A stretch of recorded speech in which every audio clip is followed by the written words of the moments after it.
get those lineups set for Week 24 next on Fantasy Baseball Today Express.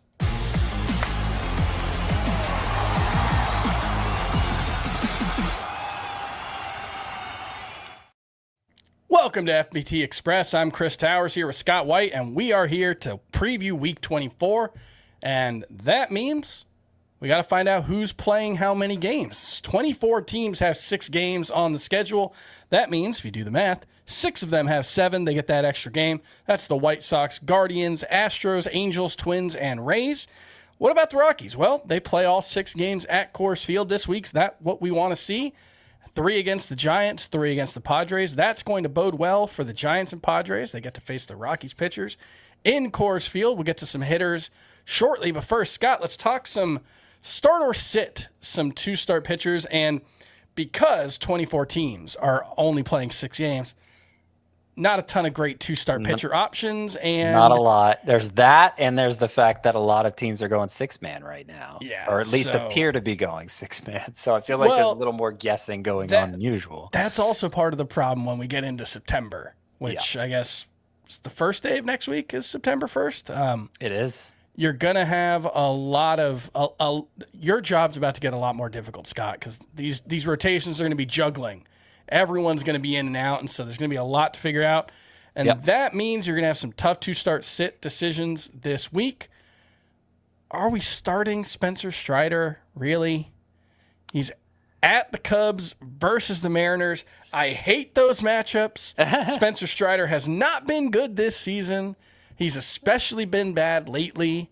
Yeah. And yet you're kind of digging it this week. Yeah, well, relatively not particularly this week. Mm-hmm. It's more just what kind of risk tolerance do you have for a 2-start pitcher? I don't like the matchups. I don't like that this is, I think, the 3rd straight week Spencer Strider's been listed as a 2-start pitcher, which means the previous 2 he didn't actually end up making 2 starts.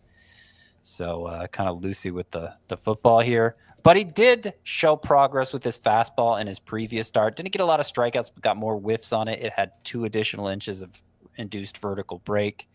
And he had skipped a turn prior to that to spend some time working with Maven, kind of one of those pitching labs in Atlanta.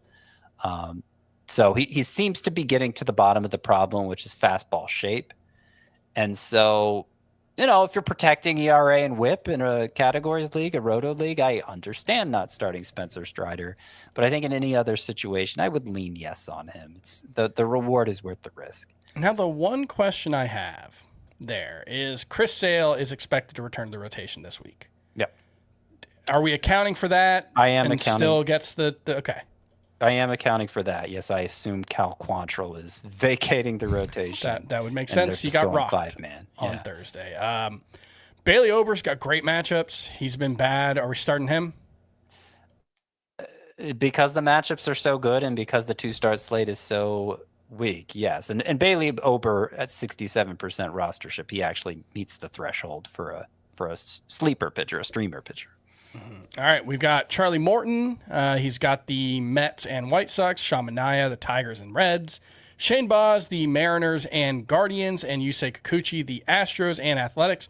Let's talk some 2-start pitchers to add and stream. And one guy really stands out here, and that's Kyle Bradish at 63% rostered. He's not a streamer.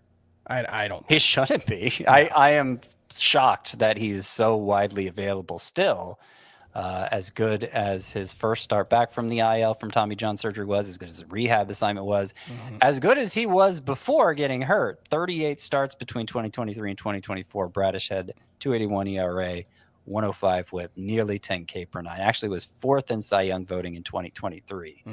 So, okay, the matchups could be better, Padres and Dodgers, but I don't care. Like he might just be good enough that it doesn't matter. He might just be a must-start rest of the way, certainly with 2 starts. We've also got Ryan Nelson, Texas and Boston. Parker Messick, another guy that I think that 40% roster rate should be higher even without 2 starts, but with 2 starts.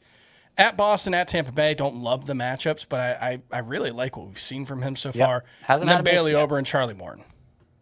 What do you want to say about Parker Messick?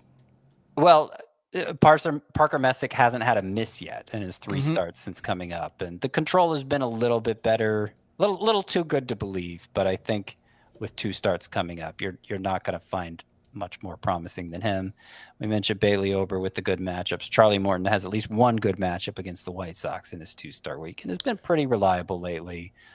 Some whip risk for sure, but likely to work deep and give you some strikeouts. All right, some 1-start streamers as well. Nolan McLean, I don't think he's a streamer. I think by the time waivers run on Sunday night, he's going to be 90% rostered, and he absolutely deserves it. 8 innings in his most recent start. Emmett Sheehan went 7 innings in his last start. He's got a great matchup against Pittsburgh. Clayton Kershaw has the same matchup against Pittsburgh. Jose Soriano, I don't know. He's kind of a free space. He's kind of a free space in the streamer pitchers. Like he's always 60 to 78% rostered. Yeah. Right. And I think he's good. He's not consistent. Yeah. And so he's good when he's good. He burns you sometimes badly. But best bet ground ball pitcher in baseball and works deep into games consistently. I think the Athletics outside of Sacramento is a pretty good matchup. And then we've got Ian Seymour, who has a good matchup against Cleveland. He's 20% rostered. This is a spark for the Rays. And I do want to point out, if he stays on turn, he's probably a 2-start pitcher the following week, in which case, go ahead and add him for this week. I think he could be super valuable the following week as well. We will take a quick break, and we'll talk some sleeper hitters for week 24 right after this. When you need your sports news all the time, we've got breaking news to bring to you. CBS Sports HQ gives you a snapshot of all the sports that matter to you. When you need your sports in a snap, find it on CBS Sports HQ, streaming free anywhere you are. All right, welcome back. We are going to talk sleeper hitters, but first, best hitter matchups. Got the Giants. They've got those 3 games at Coors Field. That's always going to help. The Angels have 7 games. The Twins have 7 games. The Padres, 6 games. They get the other 3 games at Coors Field, so we love that. And then the Royals have 6 games, Angels and Twins. Worst hitter matchups, the Blue Jays, the Orioles, the Braves, the Pirates, and the Phillies. Scott, let's get some sleeper hitters that you like. Yeah, we'll run through these real quick here. So Ramon Laureano's at the top of the list. He probably shouldn't qualify anymore either. He's been great all season, certainly since joining the Padres. They have the 4th best hitter matchups, the 3-game series in Colorado. I think you start Laureano now, and maybe you just keep starting him thereafter. Mark Vientos is available in the 3rd of CBS Sports Leagues, and he has been on fire lately, looking like the guy we saw last year. The Mets matchups are kind of mid, but I think you just want to take advantage of the hot hand here with Mark Vientos. Joe Adell has also been plenty hot lately, starting to live up to those expected stats. Angels have the 2nd best hitter matchups, one of the few teams playing 7 games. Jacob Marcy's kind of a free space at this point, so we'll get him in there again. Twins have the 3rd best hitter matchups, also 7 games, but more notably, 6 are against right-handers, which works to the benefit of Matt Wallner, left-handed slugger. Been slugging plenty lately, 7 home runs in August. I think you take advantage of that. He's widely available. Also, Luke Keeschel, his teammate. Surprisingly, you look at his lefty-righty splits, much better against right-handers. A right-handed hitter, so I don't know if that's anything we can rely on long-term, but it's a fact. Keeschel's been a monster against righties so far. A couple Giants with them having the most favorable matchups of all, including a 3-game series at Colorado. We got Jung-Hoo Lee. Good batting average lately, kind of a hollow batting average, but particularly in that Coors Field series, you hope a lot of guys are going to be driving him in. Luis Matos, only 7% rostered, so you can pick him up anywhere. He's joined the lineup recently. He's been racking up multi-hit games. I don't know that he's somebody you want to invest in long-term, but hot hand with great matchups. I think you look into him. Mike Yastrzemski has been great, actually, since joining the Royals, hitting the ball harder. Pull air rate's been better. And they have the 5th best hitter matchups. Only 1 game against the left-hander. So good time to try out Yastrzemski. And then finally, Luis Garcia. Nationals just missed being among the teams with the 5 best hitter matchups and only 1 lefty on the schedule. Anytime that's the case, Garcia is somebody you could use as a middle infield option. All right, that's going to do it for FBT Express. We'll see you next week.